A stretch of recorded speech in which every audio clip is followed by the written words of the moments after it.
let's get started. So tonight we'll be making Hand-Pulled Noodles, and this is kind of a little bit of a home hack method for making these noodles, but so easy, very tasty, and the recipe that I sent to Asia. Hopefully you guys got some Exo Sauce that I make, which I'm really excited to share with you all, and we'll be using that as the base for our sauce. So if you can grab your flour, your bread flour, and your nutritional yeast, which you should have measured out, we're just going to put that into a bowl and just make sure you reserve about a half a cup of your flour, because you might need it at the later when we start pulling the noodles if they start sticking to your surface. Also make sure you have a nice wide surface, clean surface in front of you so that you can really stretch out your dough without anything getting in the way. So I've got my 2 cups of flour with my yeast. I'm just going to put it into my bowl. Will you grab me? Fill this halfway with water. So my bowl just has yeast and flour right now. If you have salt, you can add a little bit of salt, but you don't really need it. The yeast has actually a lot of great flavor, and the sauce is very strong. So I wouldn't worry too much about the salt level. If you sort of like things on the saltier side, you feel free to add a pinch of salt to your flour. So in my bowl, I have 2 cups of bread flour, a third of a cup or 20 grams of yeast. Make sure you have a little bit of flour set aside for you for later. And just gonna mix this up so the yeast and flour are incorporated. And if you don't have it already, you'll also need about a 3/4 cup of cold water. So you can grab that. I usually just use one of these plastic delis. I know that this is 2 cups, so I kind of measure it to about halfway. So I'll give people a second to get that if they don't have it already. And what we're gonna do is, I'm not gonna use all of this water. It's I don't really want to keep adding more flour to this dough. It's easier to add more liquid if I need it. So I'm maybe going to start with 2/3 of what I have. It should come out to about 3/4 cup of water. But if you're not sure, just sort of maybe do a little bit less. Then you can always add a little bit more water later. And I'll show you the texture of the dough that I'm looking for, so you sort of know if your water ratio is about right. So I'm going to start with that. And I'm going to mix this by hand. Pretty simple, basic dough. I'm just going to work the liquid and gathering the flour and the yeast together, working it into the wet part of the dough in the middle. You don't need to put salt. If you want to, you can add a pinch, but the sauce is very salty, so I actually, I don't feel like you need salt. If you want to add a little bit, that's totally fine too.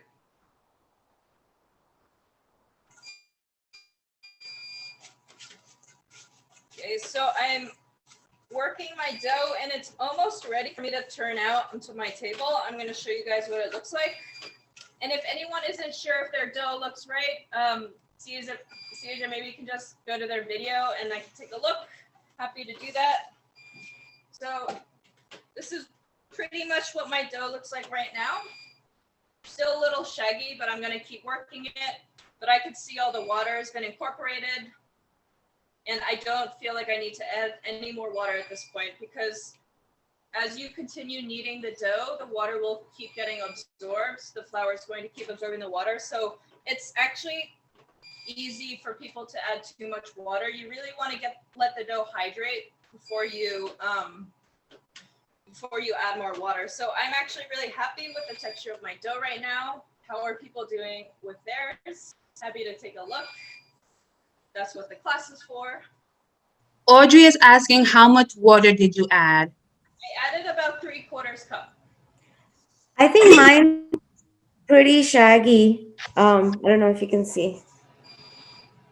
And really, I still have a bunch of flour. Yeah, you might actually need more water water. So I would add it a couple of maybe a tablespoon at a time. You really, Okay. my dough is a very cohesive unit right now. So you really want it to sort of be Oh, wow. I don't know if I'm going to get mine to yours. Wow. Okay. Thank you. How sticky is it supposed to be? Mine is really sticky. If it's sticky, then you need to add more flour. So keep adding flour. Like I usually add like a small handful at a time, maybe a couple of tablespoons. My dough it's not sticky, but it is tacky. I don't know if that makes sense. It's very pliable, but it's not like sticking to anything. It's not sticking to my hands. If that makes sense.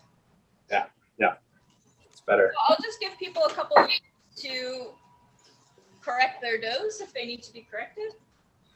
And Did you tell us how you're supposed to knead when you have the flour and yeast in the bowl? Like, is there a technique with your hand? Is it a punching? yeah, so actually, Or what you want to do when your dough is in the bowl is just really gather all the ingredients until they form a ball, and we're actually going to knead on the table. So you're not really kneading in the bowl, you're just incorporating all the ingredients. And then when Oh, really? you are sort of Been- nicely incorporated, you just turn out your dough onto your board or your table, and that's where we're going to start kneading here. this Did you seems- already add the oil? I didn't add any oil yet, no. All right. What do you think? This? Yeah, it looks good. That looks pretty good. Yeah. Awesome. Do you? I don't know. Maybe. How are other people doing? Is it all right if we start moving on?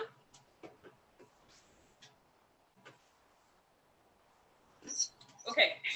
So after I've turned out my dough onto my surface, the technique for rolling a hand-pulled noodle dough is actually, it's different from pasta dough, in which you're sort of kneading, or like bread dough, in which you're kneading, you have a round ball of dough, you're sort of kneading into the center, rotating the dough, kneading. This is how you get a very like consistent gluten development in your entire piece of dough. What we actually want to do with these noodles, since the noodles are long and we're going to be stretching them, we actually want to create gluten networks that are more horizontal. So if you just think of your dough as a sort of rectangle or a cylinder, we actually want to be as consistent as we can with the way that we stretch our dough and knead it, so that we're developing gluten in this very linear way. So I've sort of started rolling my dough out. And so the reason actually that nutritional yeast is in this dough is because normally bread flour, because it has a very high protein content, that's what makes it like really nice and chewy. It's usually very hard to work with. So if we were making this dough without nutritional yeast, we wouldn't be able to knead this right now. We would have to let it rest, wait for a couple hours, and then come back to it, knead it, let it rest, wait for a couple hours. So the nutritional yeast is actually a kind of great hack for you to make the dough from start to finish. Basically make the dish from start to finish in the time that we've allotted for this class. And I also think it gives the dough like a really interesting, like nice deep flavor. So I've started rolling my dough out, so it's becoming a cylinder. And basically, as I said before, you want to keep thinking about this. You're thinking about your noodles that you eventually want to make. You want them to be nice and long. So the dough you want to just make consistently nice and long. When you're rolling it and when we fold it back together, like I'll show you, you just want to make sure visually you're seeing the same sort of line throughout the dough. So the technique that I use for rolling this dough or kneading this dough is I'm kind of pressing the dough as I'm rolling it. So it's getting longer because I'm pressing, and it's getting longer because I'm rolling it out. So I have what looks like kind of a snake. Your dough should be nice and smooth at this point. And you can bang it on the table a little bit because that will help stretch the dough out in a more consistent way. And so in order to develop the gluten, as I was talking about in this linear way, traditionally, you'll see in some noodle shops, when they're making dough fresh, they'll sort of do this braid thing. And that helps develop the gluten in this linear way. So this is creating really nice, strong gluten networks. So I did this because if your dough is breaking, like mine just did at this point, don't worry about it. That's to be expected. We haven't developed gluten yet. So the dough is still pretty soft and weak. But as I said before, I still have this nice long cylinder. I'm actually going to roll it on itself or fold it on itself. So I'm still keeping the length, the directional length that I want, but I've just made it smaller because I need to roll it out again. So I'm back on the table. I'm rolling and pushing. I'm actually using quite a bit of strength.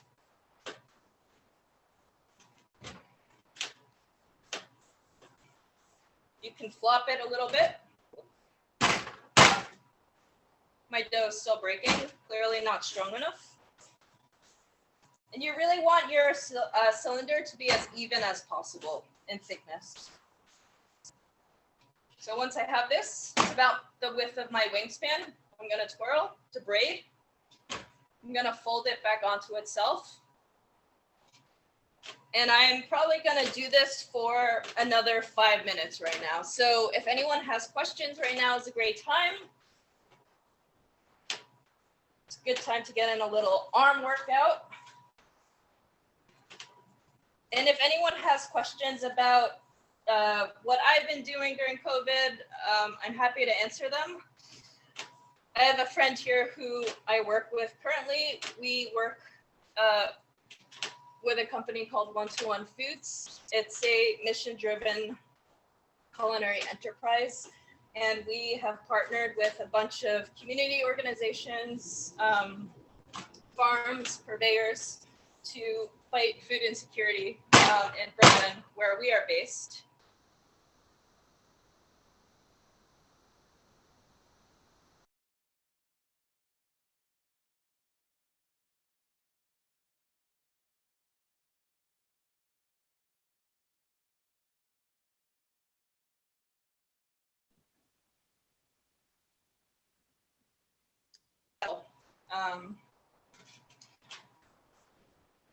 This is Tadesh, by the way. He's my tech guy for the night. I'd love to hear how people's doughs are looking. If anyone wants to show their video, feel free to. Can I show you mine? I think I'm like struggling here. Yours looks pretty good, actually. Really? Yeah. So is it this? Like Yeah. press? Yeah, so you're pressing and rolling out. Pressing and rolling out. Okay. So like that. Yeah, so you're trying to Should make I it, move? you're trying Oh. to make it longer too, right? Ah! Okay.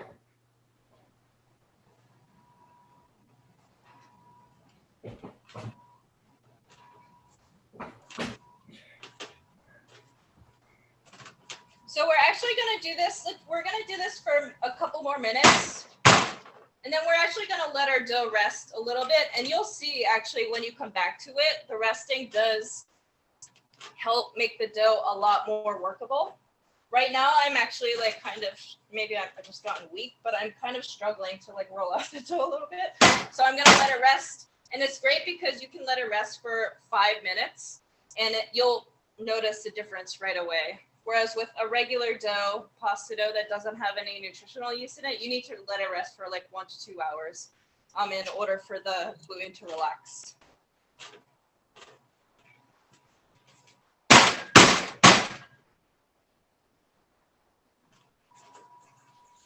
It's kind of like a really nice way, I think, to release some stress. I don't know if you guys have had a stressful week with classes and whatnot, but I feel like this is a really great way to just get some of that out.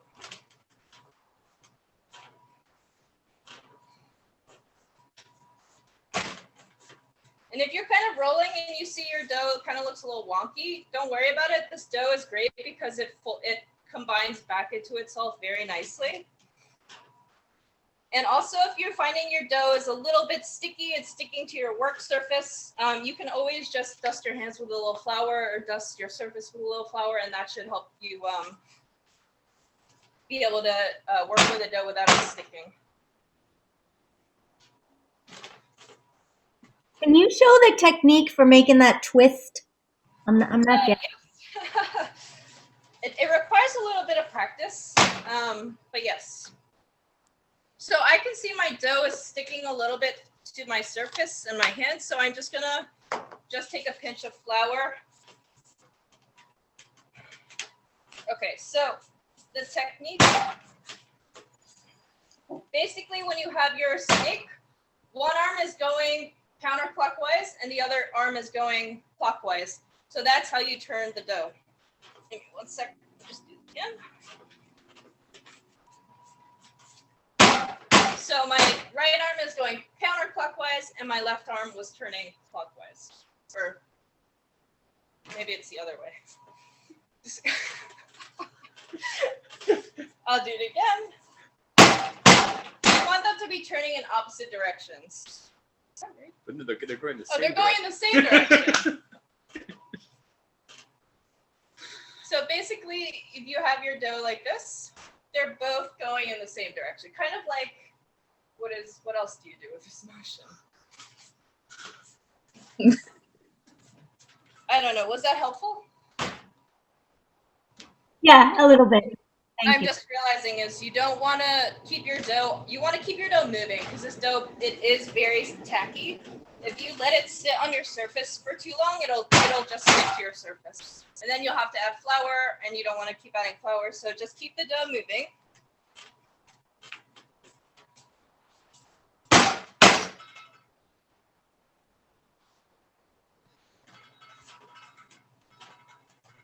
Can people feel like their dough, is it getting smoother, and is it getting more difficult to knead it? Because that's kind of what we're looking for.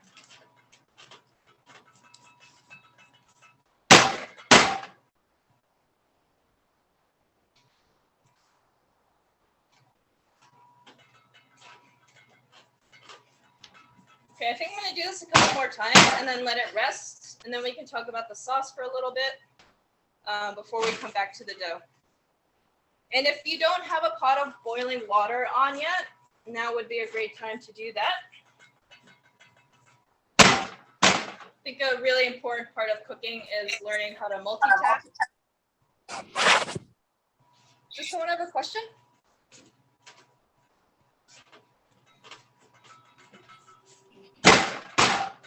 No. Okay. So I'm going to do this one more time and then let my dough rest. If you have some plastic wrap, that would be good.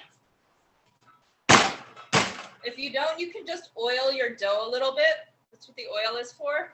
So I'm just going to collect my dough so that it's nice and uniform. And I want to wrap it in a log. So a log that's about 6 inches, maybe 6 inches long.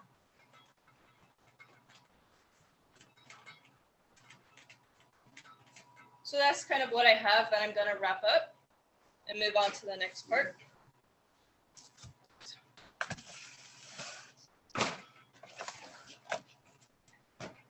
Any questions before we move on? All right, so we're going to come back to this if you figure out you have a question after. So I have a cutting board and my knife.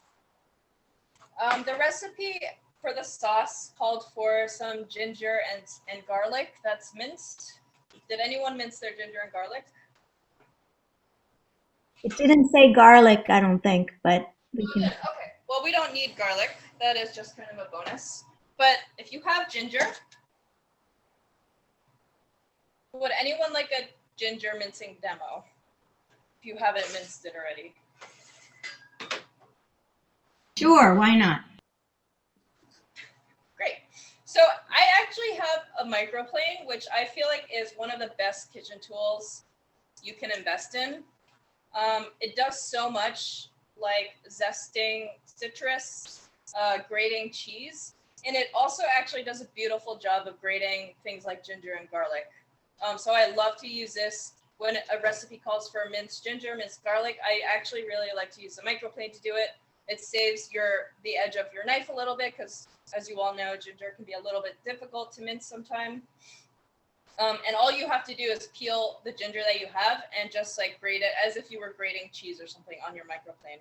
So that's how I would normally do it. I'm assuming most people don't have a microplane. If you don't, I absolutely think it's worth investing in as a kitchen tool. I don't understand the words you're saying. What is the name of the thing?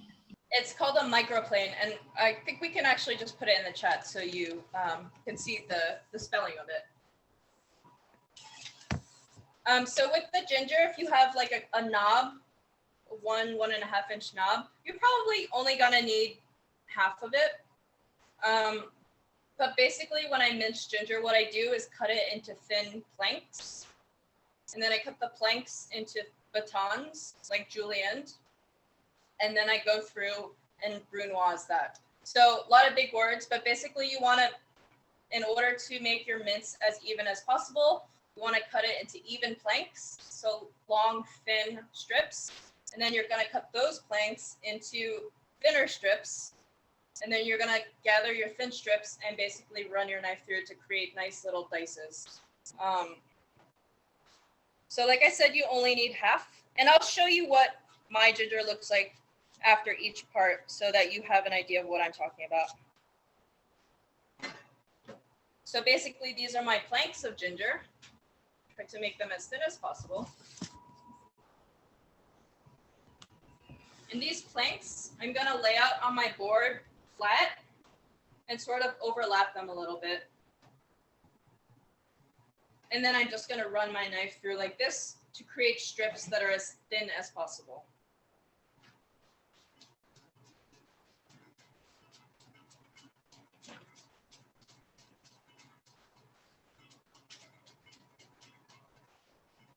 And so now on my board, I have these strips that look like this.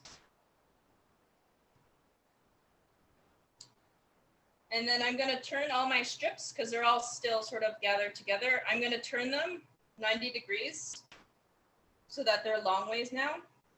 And now I could just run my knife through this pile and I'll get like more or less even pieces of ginger, really small pieces of ginger.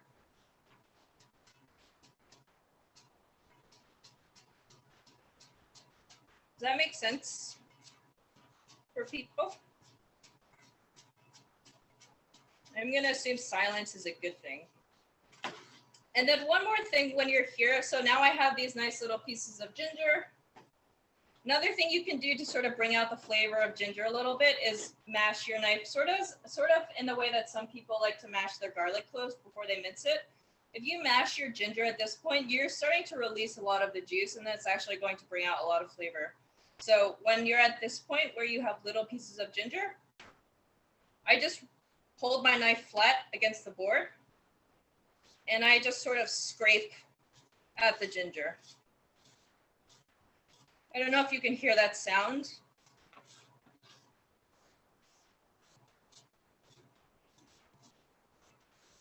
And you can see how juicy the board is getting from all the ginger, the inside that's being released. Not the script board. Can you do that? Can you do that with garlic too? You can, absolutely, yes. Yep. So I've got about 2 tablespoons of ginger. If you love ginger, I mean, I do too, like you can totally add more. I'm gonna give everyone a second to catch up. Do people have scallions? Yes. Yes. Great. Yes, they do. Scallion is just run our knife through as thin as possible, thin and even as possible. For this recipe, you can just the whites and the greens can be combined. They're all going into the dish at the same time. So I usually just cut my scallions in half. So I have a little bunch here, and then I'm just going to run my knife through this as thin as possible. And I don't know if people can see, but the way I hold my non-dominant hand when I have when I'm chopping is I sort of do this claw motion because this protects your fingers, right? So your knife is never going to chop off your fingers because your knuckles are basically protecting the tips of your fingers. So it's really actually great to get in this habit.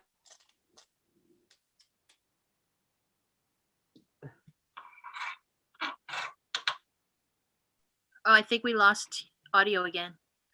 We did. Yes, we can't hear you, Hannah. Chef Hannah, we can't hear you. Tadesh, Inagiki. We can't hear Chef. I apologize for Oh, you're back. the sound.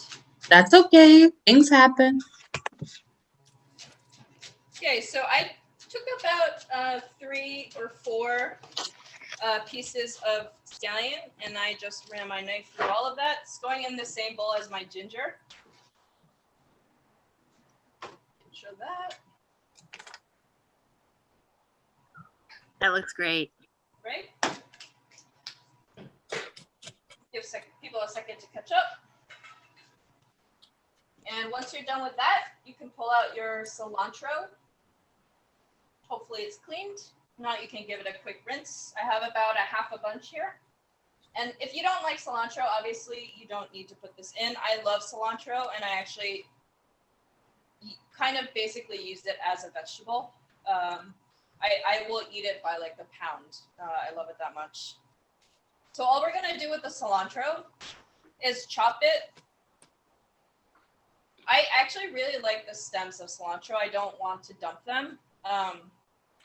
Especially the bunch that I have is really, the stems are pretty small. They look pretty tender. So I actually really want to keep this because I also love the crunch of the stems.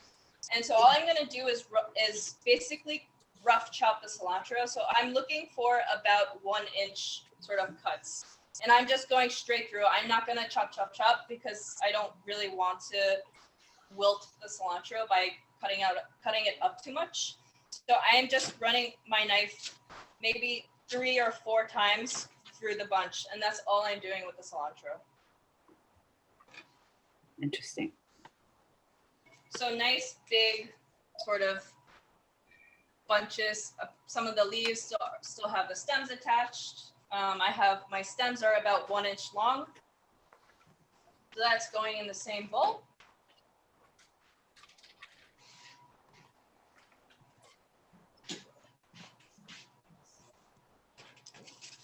And so for any other vegetables that you want to add to this dish, like you can add bok choy, spinach, cabbage, any other kind of like kale, anything you want. If you have bok choy, what I would do is just make sure it's clean, and you're going to take the leaves off the stems. I actually have spinach, so I don't need to do that, but I told Ciacia to get you guys bok choy because I actually really love the flavor of bok choy in this dish. And they should be, I don't know how many bunches you have, but if you just take the leaves off individually from the stem, give it a quick rinse if there's dirt, and then you can set that aside as well. When you say take the leaves off the stem, do you mean we shouldn't have the crunchy part? No, sorry.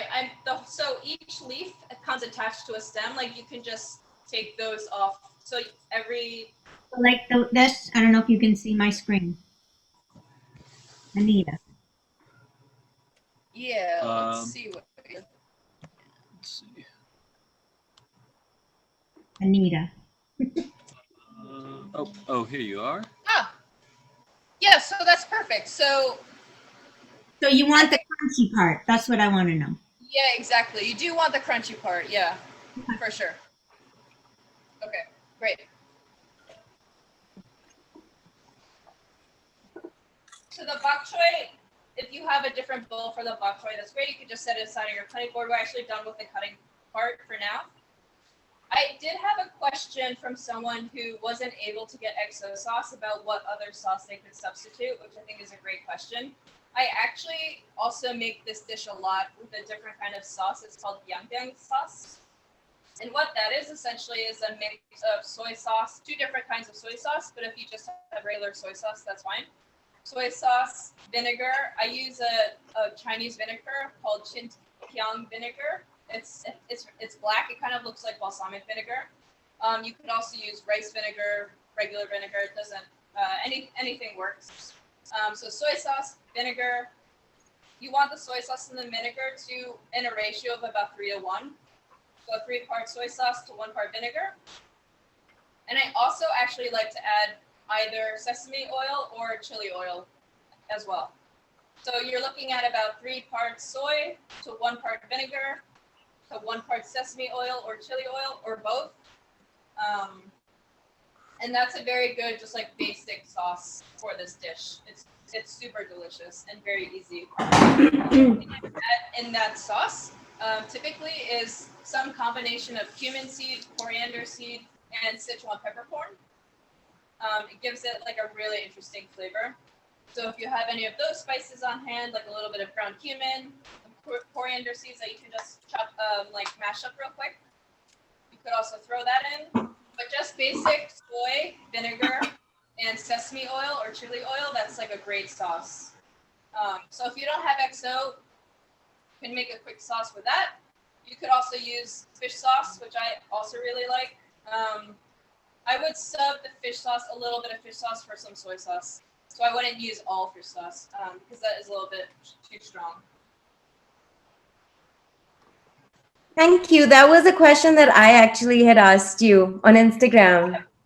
Thank you. Thank you for asking the question. It was a great question. Thanks.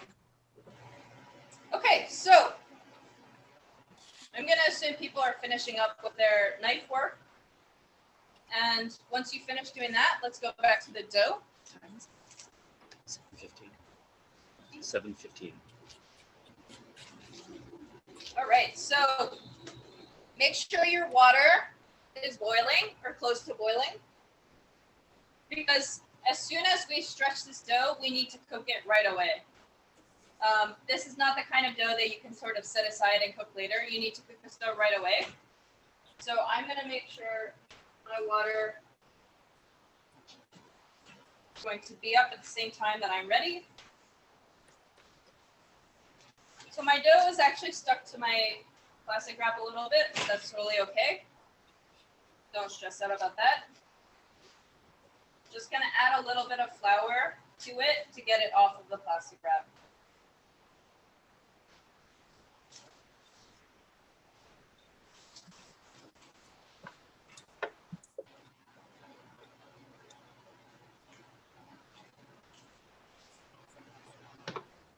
Actually, the smarter thing I should have done is oil my plastic wrap and then put the dough in. But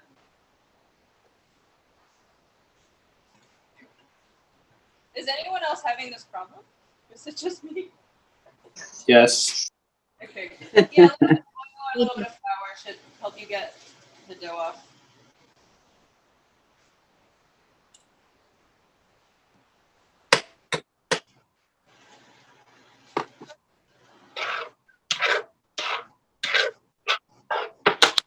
I got most of my dough off my flour, off my wrap.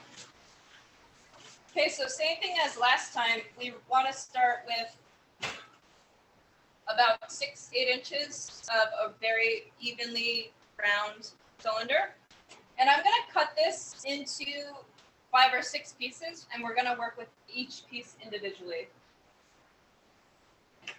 So you want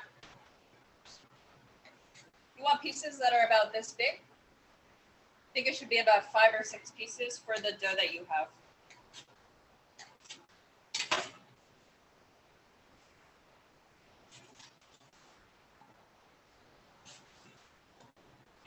And we're gonna knead this a little bit individually as well.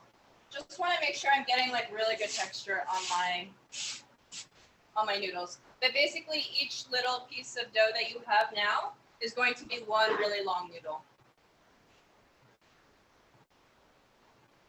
Okay, my water is boiling, which is great. So we're gonna do the same thing with this little guy that we did with the big piece of dough.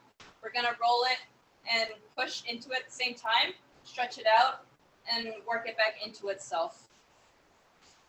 Did you put salt in the water or is it just I did water? not salt the water, no. Thank you for asking. So I'm really doing this because I want to make sure that my dough is sturdy enough. It has enough texture so that when we cook it, we get that chewiness that we all love in these noodles. And how I'm doing that, I'm basically assessing the quality of my dough right now. I can feel, and I guess Lost the sound. The sound cut out again, unfortunately.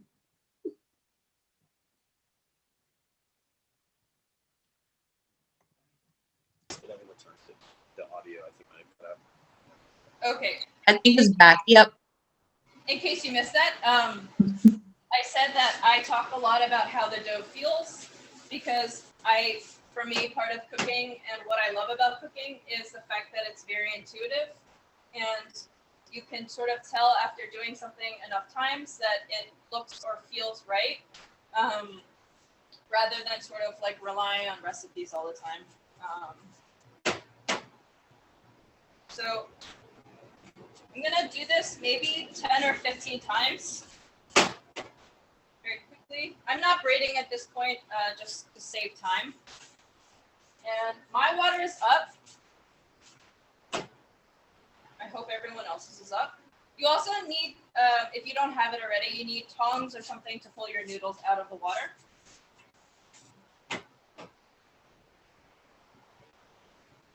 There's also another kind of hand-pulled noodle shape that you could make with this dough. It's called lamian, and it's basically just a very thin, kind of like maybe a little bit thicker than spaghetti, but it's sort of cylindrical, not the flat hand-pulled noodles that we're making today.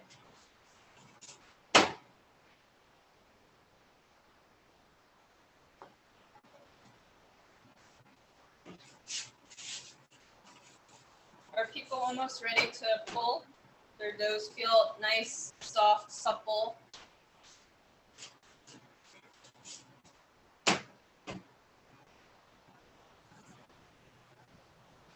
This is an incredibly challenging first time noodle making experience. It really is, but you know what? Now you know how to do it, so you can practice it. Okay. How many times have you made noodles? This is, I think, my third time teaching this class, and I probably made it 8 or 10 times before I started teaching it. So Wow. not a lot, but enough. But still, I learn something every time. I mean, look, I forgot to put the oil on my wrap, so can always do better.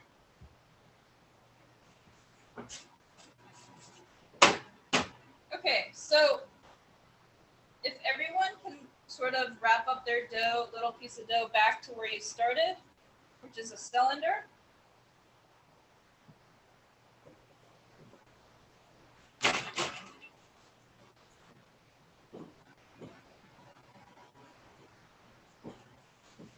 I have my cylinder. I'm actually gonna flatten this against my surface so that my cylinder is now sort of like a rectangular flat.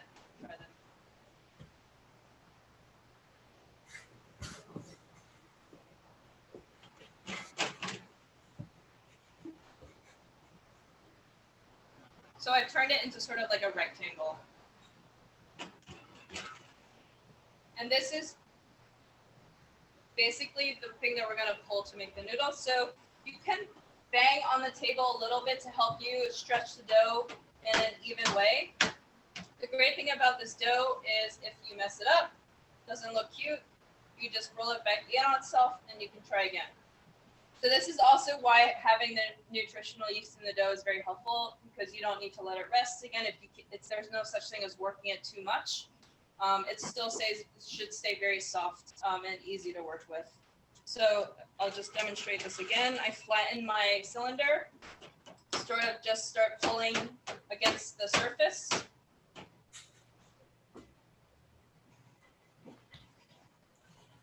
I didn't like that one, the way that one looked, so I'm going to try it again. Maybe third time's a charm. we go. All right, so I have basically a thick, flat noodle that I'm gonna throw right into my water. So it should be about the length of your wingspan, maybe a little bit shorter. In case people didn't see that, I'm gonna do it again.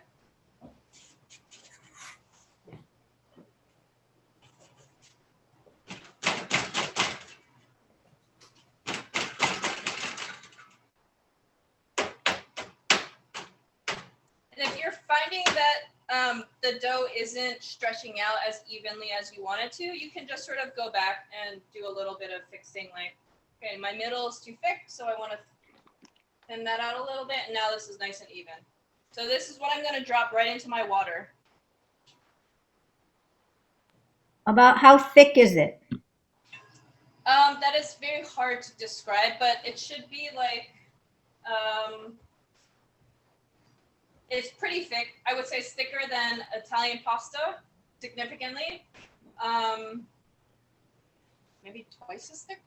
Twice as thick as Italian pasta, maybe even a little bit more. But what I would actually recommend doing, since you do have several pieces of this, is test it out. Try cooking one if you think it's too thin. If it's breaking apart in the water, just leave it a little thicker next time. So this is it's a little bit of trial and error because, like as someone was saying, it's quite difficult. And I'm gonna actually, for the thickness that I stretch my noodles out, cook them for about 30 seconds. So they don't cook in the water for that long. And I'm just gonna have my bowl ready for that.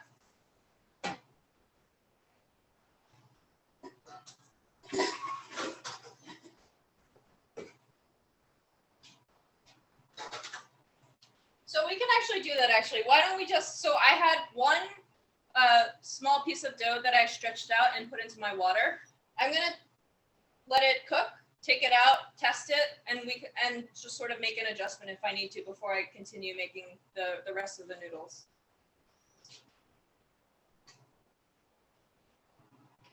I actually know mine's gonna be good because I've done this enough times, but I like to get into this practice of sort of adjusting things as you go. I think it's actually a great way to be able to cook better.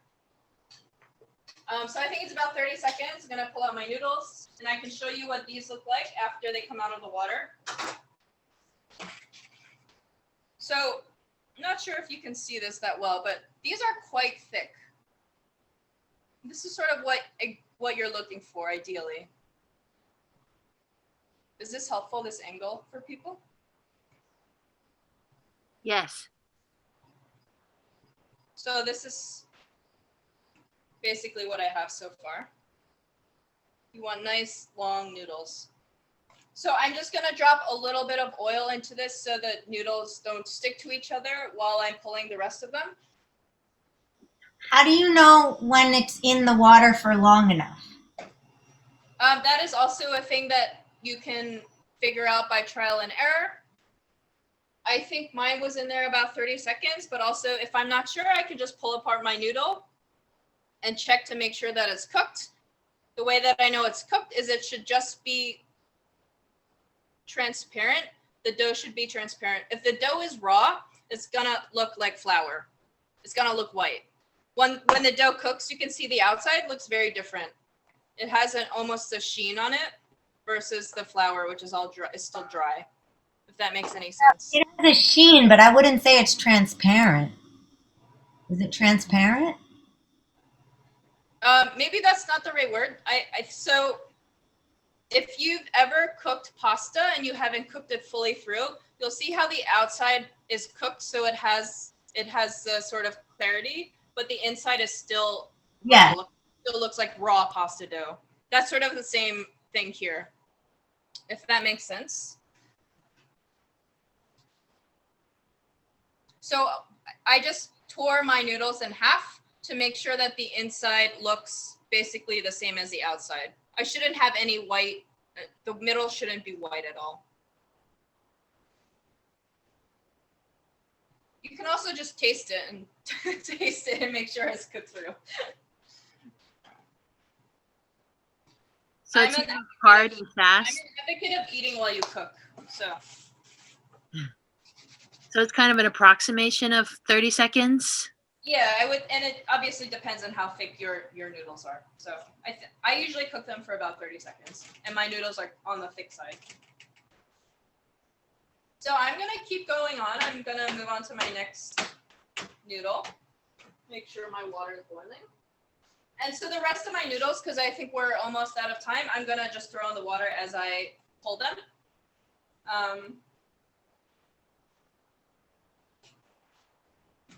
I'm going to finish this very quickly. So you should have 5 or 6 very long noodles banging on the table to help stretch it out evenly.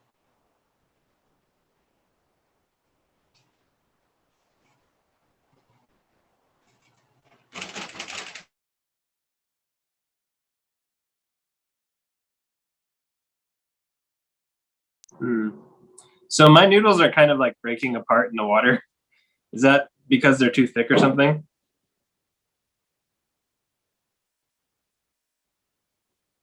Like, I think her sound cut out again. yeah. I know, they look really weird. Maybe when her sound comes back, but right now it's not working. We can't hear you, Hannah. Oh no, can you hear me now? Yeah. Yes. Sorry about that. It's actually a new kitchen that Tidesh and I just started working in. One of our dear restaurant friends opened their kitchen to us since we're a bit homeless right now. So we're still trying to figure out where the audio is, or like where it's best. So my apologies for all the difficulties. It's quite all right. So I'm just finishing up cooking the rest of my noodles. I hope everyone's ish where I am. And if you have your Exo sauce, definitely pull that out and open it. What is in your Exo sauce, Hannah? It's got a lot of ingredients, but it's mostly based on dried shrimp and scallops.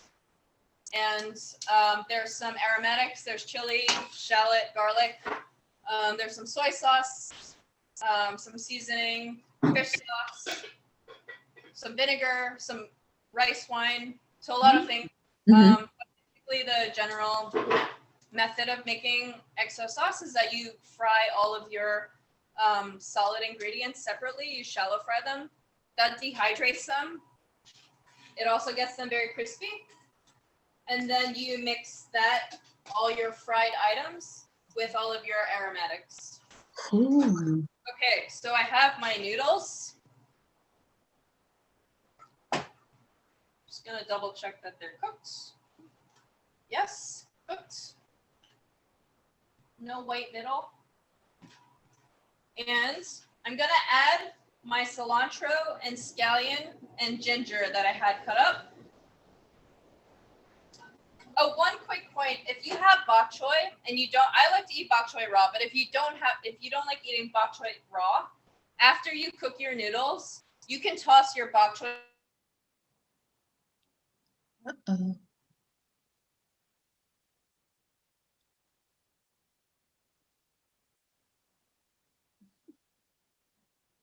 We lost your sound again.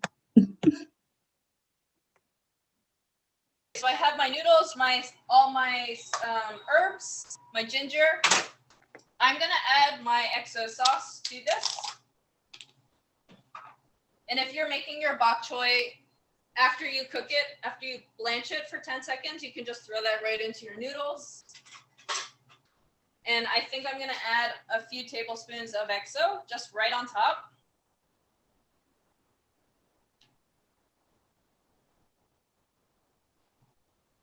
And I'm also going to add a little bit of soy sauce, or you can add, instead of the Exo, if you don't have Exo, you can add the soy sauce mix, the sauce that I've just mentioned to you guys. Is it also an option to do something like fry the ginger and garlic and maybe put the bok choy in there, and the sauce? Like, I don't know, I assume where like you cook the sauce with the veggies. Is that an option also? You can do that. Yeah, that's not the style of sauce for this dish, but like absolutely, like that doesn't sound bad at all. So absolutely, if you want to do that, more than welcome to. Actually, another way of preparing this dish is, I didn't do this because I didn't quite have time to explain it, but you can have garlic, ginger, and scallion whites. You mince that all up, and actually, after you cook your noodles, you put all the ginger, garlic, and scallion on top of the noodles. You heat up oil until it's almost smoking, maybe like a few tablespoons of oil. And then you actually pour that hot oil over the ginger, the garlic, and the scallion whites so that they cook a little bit. So that is a different style of making this sauce. But just for simplicity today, we didn't do that. But it's very similar to what you were saying about cooking your aromatics and your bok choy and then adding it in. Awesome, sweet. That's actually, it's a term in Indian cooking called tadka, where you fry like a bunch of stuff and the spices, and you add it to like the lentils or the meats. Or yeah, awesome. Thanks. So tasty. Okay, so I'm just gonna mix this all up. You want your noodles to be saucy. I've had these noodles, and they're kind of not.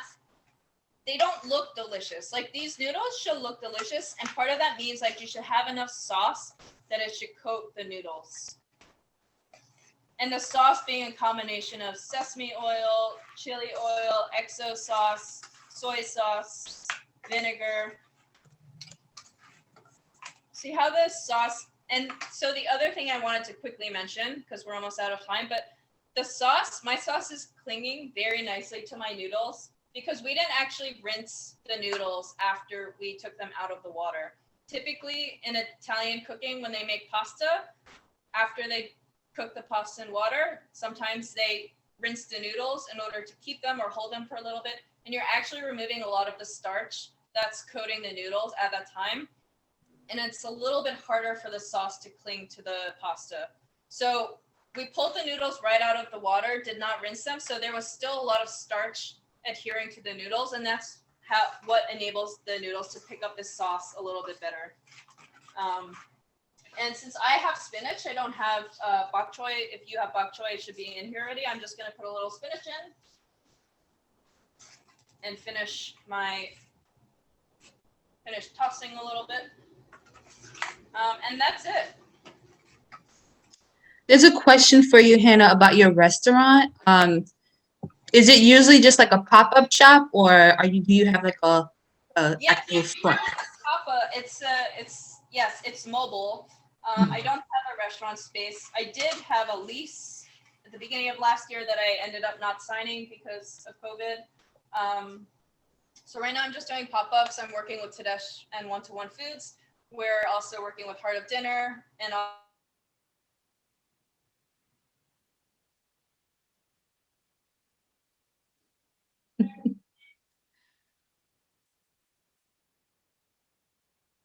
As the conversation was getting good, your sound went out again. my target is in the fall. So We didn't hear any of that. We didn't organization. I can say it again.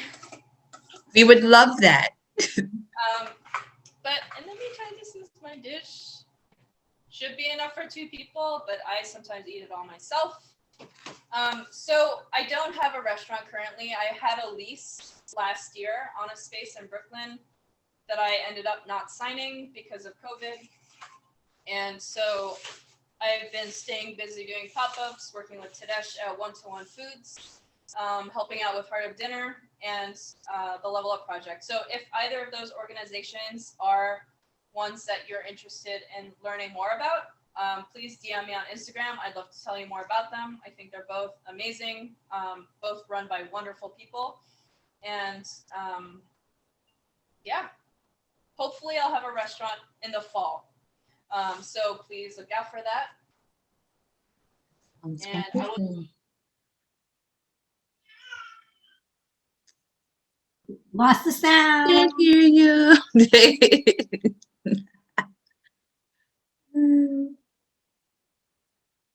Can't hear you. It should be back shortly. Sorry, can you repeat Yep. that? I lost the We other. couldn't hear what you were saying. The last bit of what you were saying. Okay, I was just asking if people wanted to show their dishes. Their food. Oh, let me see. Anita's showing us hers. That looks beautiful, Anita. That looks awesome. I have a question. Can I not make all the noodles and like make them on another day? Like this is just half the noodles. Yeah, so if you I want second that. if you want to save your dough, you can save it, oil the wrapper, and wrap it in plastic wrap. It should probably keep for like 2 days. I wouldn't keep it for longer than 2 to 3 days. I also wouldn't freeze the dough. Great, thank you. Yeah.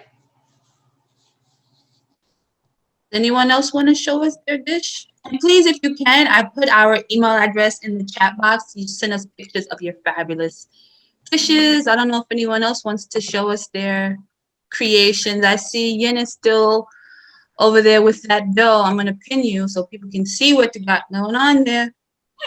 Still with the dough. I see a lot of cameras are off, so I can't. Yeah. We don't know what those folks are up to. We don't know if it's good, if it's bad, indifferent. We can't see. They're probably watching The Bachelor or something. I feel like I've spoken enough, so that's why I'm not showing you any of my food. But I've also only made like 3 strings of the noodles, and I might start doing my Indian take on like the sauce and stuff, since I don't have the Exo Sauce, and that's gonna be whole production.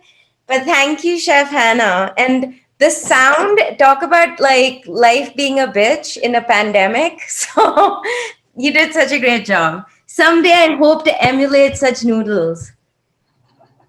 Or you could just come to HAEMA and we'll make them for you.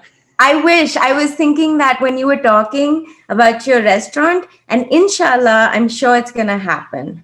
Just, keep faith. What is that? Can you read it? Can you see it? Oh my God, it's Arabic? Yeah, What does it say? love it if you could read it. Oh no, I know Hindi. I don't know Urdu, but I wish. It's inshallah. Did you say inshallah? Yeah, Oh my God, that's my favorite word. it's a beautiful phrase. Yes, and so inshallah, your restaurant's gonna happen. Thank you. So sweet.